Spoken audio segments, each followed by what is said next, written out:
I'm Kathy, the Adult Services Librarian at the Waynesville Library.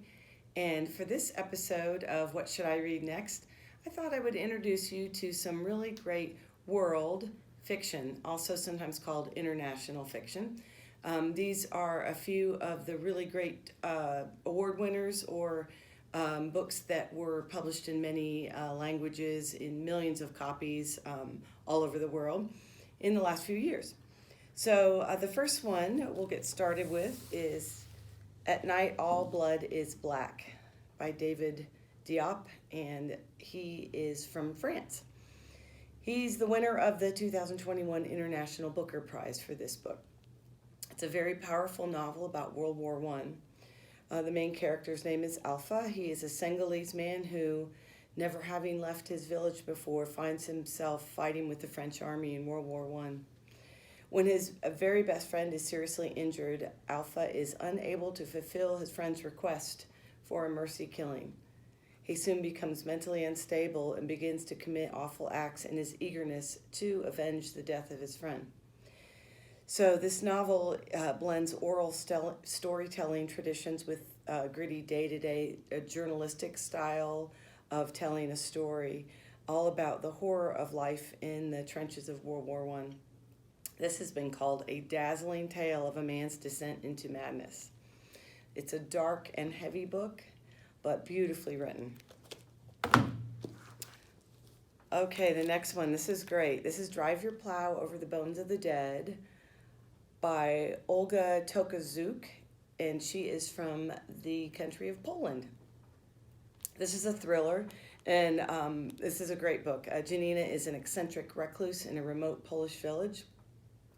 She spends her days translating the poetry of William Blake and taking care of all the summer homes of the wealthy residents. So when a neighbor of hers turns up dead, she inserts herself into the investigation because she's certain she knows who committed the murder, if she could just get someone to listen to her. So the story travels that gray area between sanity and madness, autonomy and fate. It's really funny. And it's vivid in its descriptions, kind of disturbing at times, but honestly, it's a real page-turner. The next one is Isabel Allende's A Long Petal of the Sea, and she is from Chile.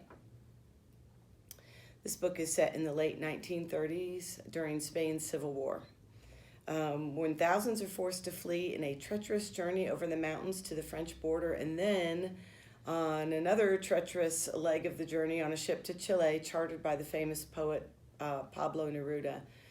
Based on real events, this is historical fiction at its best. It's about hope, exile, and belonging.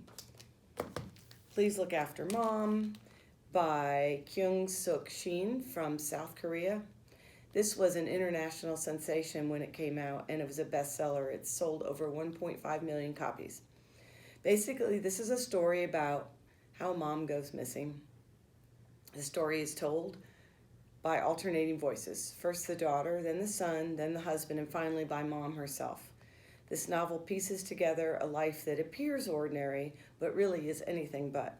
It's a mystery of one mother that reveals itself to kind of be the mystery of all mothers, about their triumphs, disappointments, who a mom is on her own terms, separate from who she is to her family. This book has been called a revelation to anyone who has a mom or who has been a mom. And last but not least, this novel, The Sympathizer by Viet Thanh Nguyen. He is from Vietnam. This book won all kinds of awards and has been translated into many languages and has sold millions of copies. The narrator of this debut novel is a man of two minds. He's half French and he's half Vietnamese, and he is a communist agent living in America after the end of the Vietnam War. This is a spy novel, a story of love and friendship, and a layered portrait of a young man who's been drawn into extreme politics. Be prepared for an unsettling glimpse of the Vietnam War and its aftermath. So check some of these books out for an introduction into world fiction. And if you'd like to see a list of these books, check it out on our website. Thanks for watching.